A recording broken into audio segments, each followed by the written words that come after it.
So this week's episode of The Rising of the Shield Hero was a very, very good episode. It did a whole lot for setting up the next wave, to revealing some major information about the royal family, the class upgrade system, a lot to break down with this week's episode. First things first, I think if anyone did have any doubts, I was still a little skeptical myself, but it definitely seems like the Queen and Mel are on the Shield Hero side. A big question, for myself included, was where the hell was the Queen if she truly didn't agree with what the King and the bitch was doing? It turns out that she's doing something. We don't know exactly what, but for whatever reason, she's being kept from the kingdom, probably for some political duties. And she's telling the youngest daughter, Mel, to basically smack some sense into the father and say no more abusing the Shield Hero. It's very, very clear. The first thing that kind of gave away a hint, she was trying to have Spear Hero and goddamn Shield Hero be dumbasses in the middle of a village, and then the servants were kind of being like, hey, mama says no, and she had to back off. It very much seems that because this is a matriarchy, the queen is the strongest power, and it definitely feels to me that her daughter has a bit more weight than the father. And I think if the father goes against the queen's orders, shit, he's gonna get his head cut off. So I'm very glad to see that they are answering questions, that it's not like the queen is completely on board with this. It definitely feels like as she was out there doing her political duties, shit went wrong, and she's very, very upset with what's happened, and I'm glad to see that not everyone in this royal family are complete assholes. I mean, from Naofumi's point of view, he has no reason to trust in Mel, and I mean, that's why he's so being like, I can't let, Philo spend time with her anymore. I can't trust anyone. Anyone who's working for this family, be it guards, if it's even the family themselves, he just can't trust, because why would you after getting something like a false rape claim that essentially destroyed your reputation? There's nothing that he can do or trust to make that royal family someone that he's even going to look at in a positive way. It's going to take a lot of mending and kind of fixing to make him even see that there could be some decent folks in this family, and that's how you know this author understands how to write a story. Because if Naofumi was just like, okay, Mel, I'll be your best friend because you were pretty sweet to me right away, that would be the dumbest thing ever. Because that's exactly how the older sister was. Very positive, very sweet. There's no reason for Naofumi to think that it's just not another act, and it's just another sister trying to screw him over even more than he's already messed up. So I'm glad that it's going to take some damn long time for him to believe that this girl, and I imagine he's going to have even more distaste for the queen when he finally sees her, even if the queen looks like she's killing the king or something. There's no true reason for Naofumi at this point to trust in the royal family, and that's very, very respectable, because it shows that he's human, who's not just going to forgive and forget after his entire career and reputation was completely shattered by the royal family. To see the guards who, now we learn why they've been chasing him, the fact that the village that Naofumi saved, a lot of their parents, a lot of their families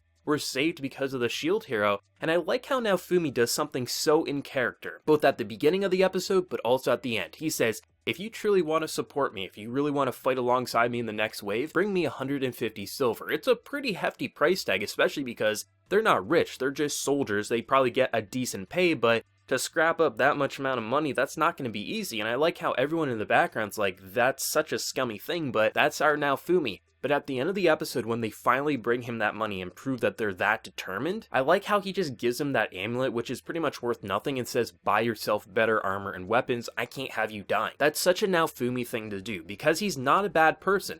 He's not going to trust things easily. He's going to be very, very cautious, and he says, like, if you give me any reason to doubt you, you'll have hell to pay. That is such a Naofumi thing to do. It's completely in character for him to not trust the royal family, even if someone appears to be nice to him, because the royal family has been nice to him before, and look at what's ended up happening. He completely has lost everything. So I like how you have these moments where he just is such a good person. We're seeing him just feeding the general folk after a complete annihilation after a revolution, because essentially we got the heroes trying to be heroes. We got Spear Hero, who I think we don't even talk about that guy right now. Bow and Sword, however, I do believe they think they're doing what's right. Sure, Spear Hero also thinks he's doing what's right, but that dude's thinking with his spear, so we don't even need to focus on it. Sword and Bow are doing things and just thinking of it like a game, leaving the dragon corpse to rot. It should just despawn. That's how a game works. You don't have to clean up the monsters that you kill. They go away when you leave into the next area. So there's no reason to think that it would cause a disease. We have Bow, who essentially is seeing like, oh, there's a corrupt leader here, let's get the people to rise up and take the kingdom back for themselves. But the entire issue is that the kingdom, yeah, there was a lot of taxes, but those taxes kept things going, and once you put another person in charge, you can see it can completely shatter. I love how, because Naofumi clued in right away that this isn't a game because he got the horrible, horrible claim against him, he had to grow and adjust as if this was a real world, where the other three heroes had to adjust as if it was still a game. And I like how Naofumi calls them out and teaches them that there is consequences to their actions. I don't even really blame the three heroes for the way they're acting, because Naofumi would be the exact same had he not been screwed over by the king and the older sister at the beginning of the series. He was exactly in the same mindset. He was very much trying to be that cliche protagonist, but because he had the false claim against him, he pretty much had to adjust in a very hateful way, in a very realistic and human way, so now he treats it as a real world. So I like how he's throwing it into their faces, and one of the heroes being like, I see no reason why you would lie, the other hero being like, how dare you, this has to be,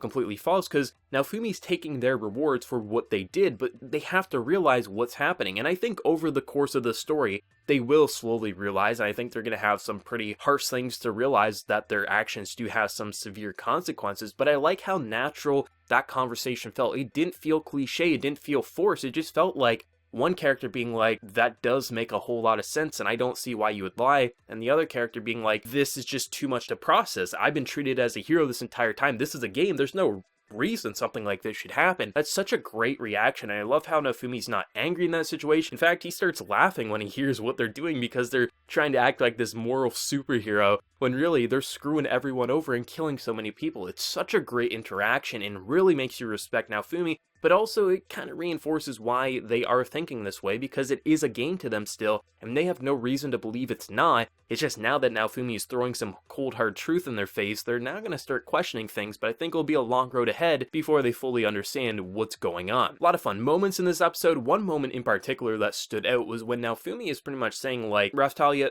pick your class upgrade. Don't let me pick it like you want, because after the ways are dealt with, I'm going home, so you need to pick a path that will be great for you. Near the end of the episode, she does seem very depressed, being like, please take me with you, like take me back to your world, because that's how much she cares for Naofumi. And if Philo didn't wake up in that situation, I was very curious to see what his reaction would be. Obviously, it'd be something like, can't come with him for obvious reasons, even if he could physically take her, a raccoon girl in the human world. I don't know how that's going to pass off. Maybe cosplay could work if you're in Japan. But still, I like that conversation, because I think it really makes Naofumi kind of realize how much she cares for him. Like, that's a pretty insane offer. Like, he knows and believes in her, but that's such an important moment that I think is really going to stick in the back of his mind. You get that pretty fun moment where Philo being like, oh, you try and get all lovey-dovey with him, and they have this little bicker. This bicker I actually thought was pretty adorable. It wasn't that cliche in my opinion. Like, it kind of uses the cliche formula of kind of like the love triangle system, but I thought it was just a very cute moment, and Naofumi being like, all right, everyone go to bed. It was just a very cute moment. We're seeing that the sisters are just absolute bitches, being like, okay, 15 gold,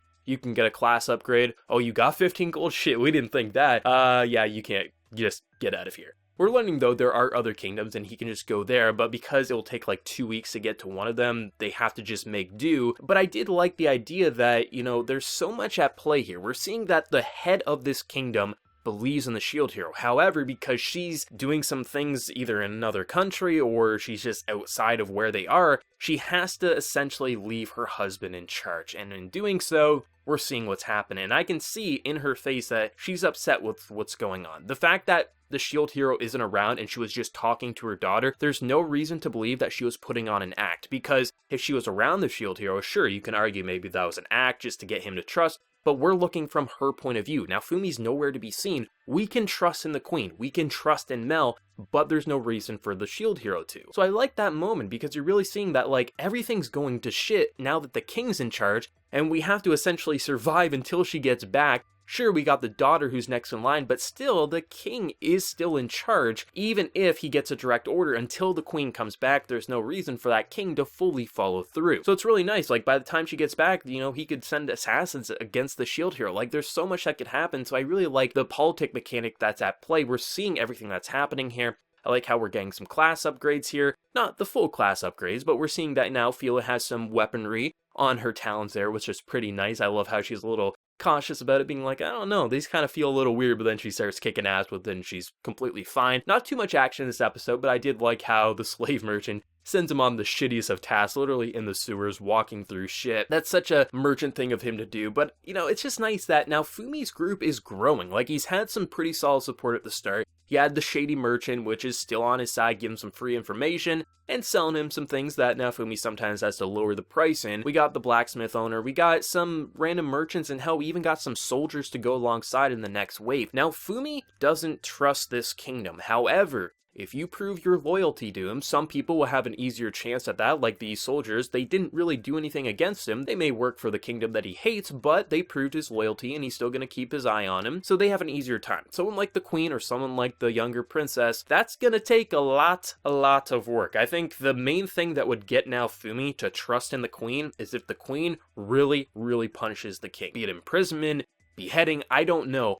But I like how Naofumi is so freaking cautious. This episode was incredible. I think it did so much and the pacing was tight. Like, I'm sure this adapted a fair amount from the source material, but I like how smoothly everything functioned. It was just like point after point after point after point. Main plot point, revealing things about the royal family, setting up the wave for next week. There's so many little things, like they're gearing up, they're learning things. Raftalia is being very concerned about Naofumi leaving her. There was so much. Philo was damn adorable, especially when she realizes that Naofumi's being like, you can't see Mel anymore. Her voice actress literally sounded like a kid who was actually really upset that she can't see her friend anymore. That's not an easy performance. Some people are going to say that's not that important, like it's just a kid, you know, being upset that she lost her friend. But if you can remember back from your childhood, there has to be something that's similar to that situation where your parents said, don't do something, and you were truly upset. To me, Philo's voice sounded so goddamn natural. It really felt like a kid who was truly upset. She wasn't getting like temper tantrum. It was really just like, please don't do this.